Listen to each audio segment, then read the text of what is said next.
I have a gift. I really do. It's a gift. I find things. It's true. I can find things, not my own things. I can't find anything that's my own. I can't find my keys. I can't find my phone. But if it's somebody else's stuff, I can find it. I know where to look. I know all the hiding places, and I can find it. I also can find lost kids. Now, I don't mean that in a weird paranormal sort of way, like the police aren't going to call my house and say, hey, there's a little lost girl. Can you paranormally tell us where that little girl is or that little boy? No, it's not like that. But there's something about if I'm in public or if I'm in a grocery store or some other place, I don't know what it is, but I have this sense of being able to detect when a kid is lost, and that kid, for whatever reason, feels comfortable with this hairy guy, and I can help those lost kids find mom and dad. And it's happened many, many times for me in many different situations. The one time that I remember most vividly was a time when we were at Disney World. We were in Epcot, and we had been just walking through all the different countries that they have there, and we were just getting ready to leave, and I looked out and I saw this little lost girl, and I could tell she was lost. I mean, she was scared, and she was crying, and she was just standing there in the middle of the crowd, and I could tell she did not know where she was or did not know where mom and dad were. So I walked up to her and I said, honey, are you lost? And she cried and she was saying, yes, I can't find my mom and dad. And I felt so bad for her. I mean, my heart broke for her. And I said, don't worry, honey, we'll find them. It's okay, we'll find them.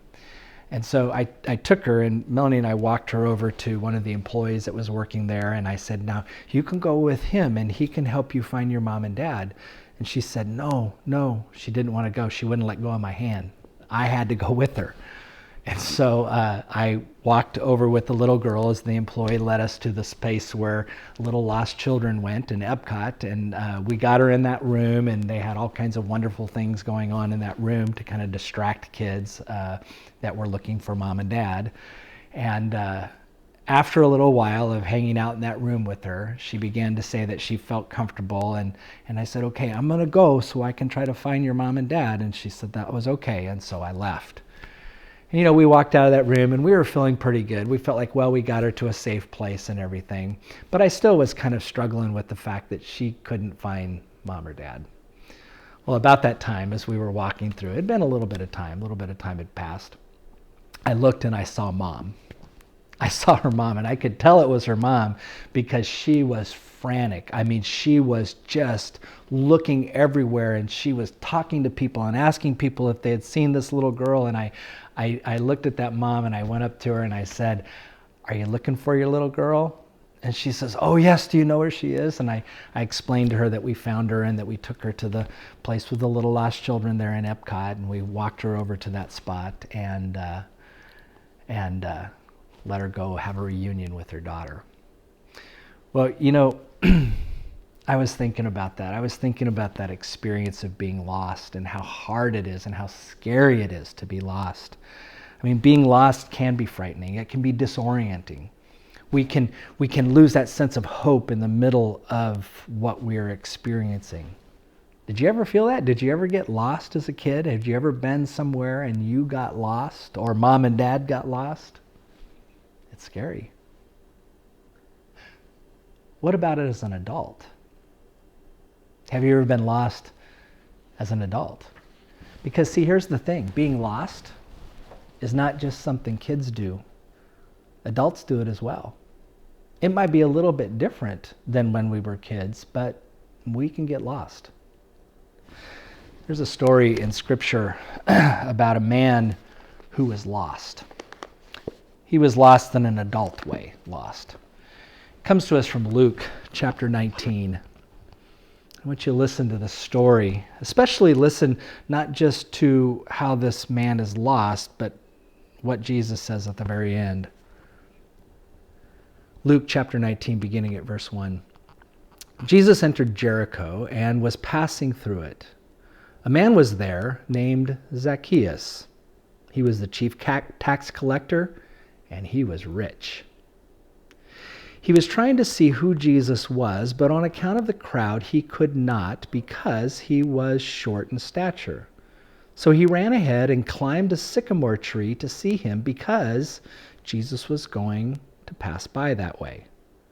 When Jesus came to that place, he looked up and he said to him, "Zacchaeus, hurry and come down, for I must stay at your house today." So he hurried down and was happy to welcome him. All who saw it began to grumble and said, "He is gone to be a guest of one who is a sinner."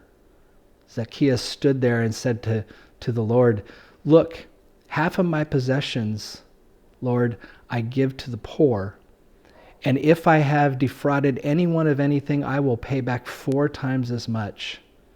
Then Jesus said to him, "Today salvation has come to this house, because he too is a son of Abraham.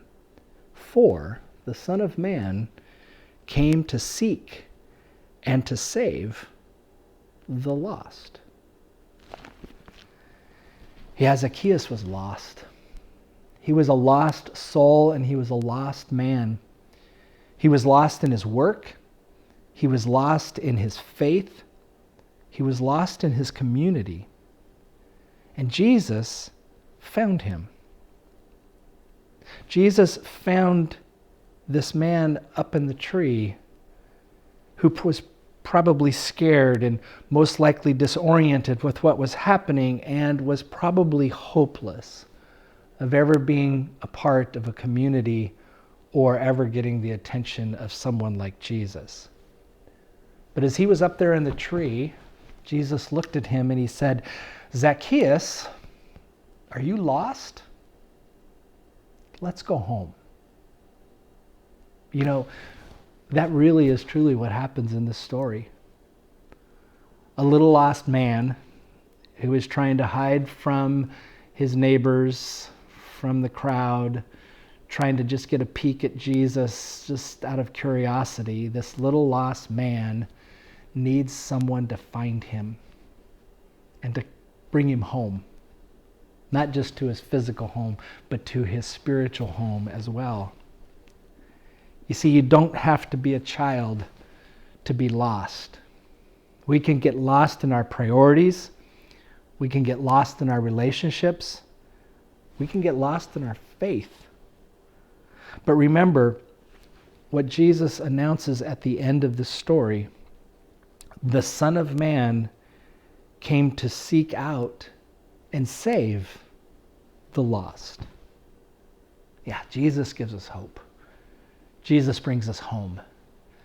Jesus gives us that sense that we are important to God, and we can therefore be important to one another.